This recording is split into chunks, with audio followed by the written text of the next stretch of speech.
അപ്പൊ ഗൈസ്, നമ്മൾ ഇന്ന് പറയാൻ പോകുന്ന കഥയുടെ പേരാണ് ഇന്ത്യസ് ഭരണം. അപ്പൊ നിങ്ങൾ ഇതെന്താന്ന് കഥ?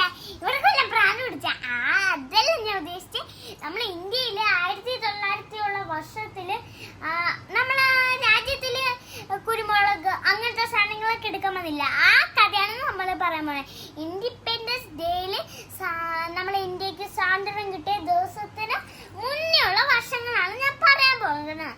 അതിൽ ഇത്രയും കഥകൾ എനിക്കറിയാം. അപ്പൊ ഞാൻ അത് നിങ്ങളോട് ഒന്ന് പറയാണ്. പിന്നെ നിങ്ങളോട് എല്ലാ യൂട്യൂബേഴ്സും പറയാണ് ലൈക്ക് ചെയ്യണം, സബ്സ്ക്രൈബ് ചെയ്യണം, കമന്റ് ഇടണം, ഷെയർ ചെയ്യണം കേട്ടോ. നമുക്ക് 1 മില്യൺ ആയാൽ നിങ്ങൾക്ക് ഗീവ് അവേ ഒക്കെ തരാട്ടോ ഗൈസ്. 1 മില്യൺ ആകുമ്പോഴല്ലേ? കുഞ്ഞ് ഐറ്റംസ്, വലിയ ഐറ്റംസ് ഞാൻ വാങ്ങും. അവർക്ക് ഇത്തിരി പൈസ കാണാം. നിങ്ങൾക്ക് വേണ്ടി ഞാൻ വാങ്ങാൻ പറയാട്ടോ. അപ്പൊ ഗൈസ്, നിങ്ങൾക്ക് അപ്പൊ നമ്മളെ വീഡിയോസ് തുടങ്ങിയിട്ട് ആദ്യത്തെ ദിവസമാണ് ഗൈസ്. എന്താവുമെന്നൊന്നും എനിക്ക് അറിഞ്ഞൂടാ. പഴയ വീഡിയോസ് ഒക്കെ ഉണ്ട്. പക്ഷെ നമ്മള് പുതിയ വർഷത്തില് പിന്നെ ഇത്തിരി കൂടി ഫ്രണ്ട്ലി ആയി എടുക്കണം. നമ്മളെ ലോങ് വീഡിയോസ് ആണ് എടുക്കാണ്. എല്ലാരും ഇങ്ങനെ എടുക്കുമ്പോ ഒരു കൊതി അങ്ങനെ എടുത്തതാണ് ഗൈസ്. അപ്പൊ നമുക്ക് നേരെ കഥയിലോട്ട് കിടക്കാം. അപ്പൊ ഗൈസ്, നമ്മുടെ രാജ്യത്തില് പോർച്ചുഗീസുകാരിലോ അവർക്ക് ഇവിടെ കുരുമുളക്, ഏലക്ക അങ്ങനത്തെ സാധനങ്ങളുണ്ട്. പക്ഷെ അവരുടെ രാജ്യത്ത് അതില്ല. അപ്പൊ അവർക്ക് അത് വേണം. അപ്പൊ അവര് എന്തായിരുന്നു, കോഴിക്കോട്ടില് അവിടെ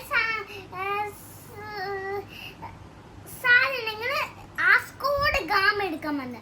ആദ്യത്തെ ആളെ പേര് വന്നുപോയി. പക്ഷെ അത് കാറ്റില് നടത്തി. അതാണ് ഞാൻ പറയാത്ത ഗൈസ്. ആസ്കോഡ് ഗാമ ആണ് ഗൈസ് നമ്മൾ എടുത്തത്. എന്താ അവര് കാറ്റിൽ പെടാത്തതെന്നായിരിക്കും നിങ്ങൾ വിചാരിക്കണം ഗൈസ്. അവിടെ കാറ്റുള്ള സമയം ഇപ്പോഴല്ല ഗൈസ്. അതുകൊണ്ട് അവര്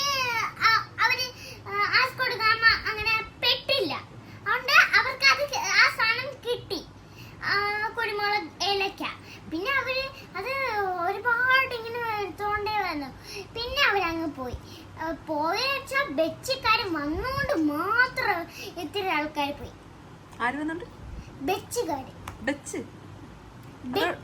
ഡച്ചുകാര്, സോറി, ബെച്ചല്ല, ഡച്ചുകാർ ഇങ്ങോട്ട് വന്നപ്പോ പിന്നെ അവർക്ക് പേടിയായി. എന്താ വെച്ചാൽ ഇപ്പോഴും അവര് യുദ്ധം ചെയ്യണം അവരോട്. നല്ല യുദ്ധമായി.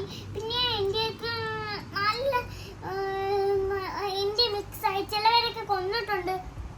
അപ്പൊ നമുക്ക് കഴിക്കാൻ പറ്റും. പക്ഷെ നമുക്ക് അവരോട് ഇറങ്ങി പോകാനൊന്നും പറയാൻ പറ്റൂലല്ലോ. നമ്മളന്ന് പേടിച്ചുകൊണ്ടികളായി പോയി. നമുക്ക് എന്ത് ചെയ്യാനാ പറ്റേ? പേടിച്ചുകൊണ്ടികളായി പോയി. നമ്മളില്ല, ആ രാജ്യത്തുള്ള ആർക്കും ശക്തിയില്ല. നമ്മളെ 2K കിഡ്സിന്റെ ഒക്കെ ആൽഫ കിഡ്സ്, ഇപ്പത്തെ കിഡ്സിന്റെ പോലെ ഒരു ശക്തിയില്ല ഗൈസ്. അതുകൊണ്ടാണ് അവർ തോറ്റുപോയി. 90s കിഡ്സ് ഒക്കെ കുഴപ്പമില്ല, എന്നാലും യുദ്ധമൊക്കെ ചെയ്യും ഗൈസ്.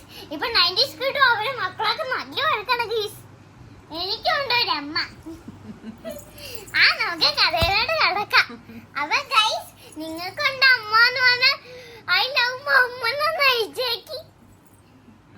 അപ്പൊ ഗൈസ്, അപ്പൊ നമ്മളിങ്ങനെ പിന്നെ ഡച്ചുകാര് വന്ന് കുറച്ച് കഴിഞ്ഞപ്പോ ബ്രിട്ടീഷ് അവരാണ് നമ്മളെ കൂടെ ഇങ്ങനെ സാധനങ്ങളൊക്കെ എടുത്തോണ്ട് പോവാ. അവിടെ നമ്മളെ പൈസ എടുക്കും, നമ്മളെ അടിമയാക്കി. പിന്നെ അവര് ഇന്ത്യയിലുള്ള എനിക്ക് പാകിസ്ഥാൻകാര് കാണുന്നുണ്ട്. അവരുടെ 2 ചീത്തനെ വെള്ളി വിളിക്കും. അവര് കണ്ടാ കൊള്ളാം.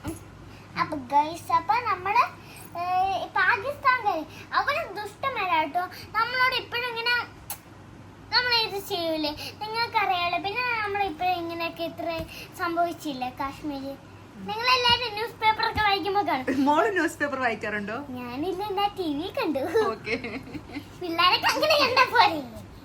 അപ്പൊ ഗൈസ്, അപ്പം അങ്ങനെ പിന്നെ ഏതോ ആൾക്കാർ വന്നാണ് ഗൈസ് അവിടെ പോയിപ്പിച്ചത്. പിന്നെ 4ാമത്തെ ആൾക്കാരും അതേപോലെയൊക്കെ തന്നെ അവരെ പേരായിരുന്നോടാ. അത് ഞാൻ ബാക്കി വന്നിട്ട് അടുത്ത ബ്രിട്ടീഷ് ആണോ? ബ്രിട്ടീഷ് അല്ല, പിന്നെ വേറെ ആരോ അത് ഞാൻ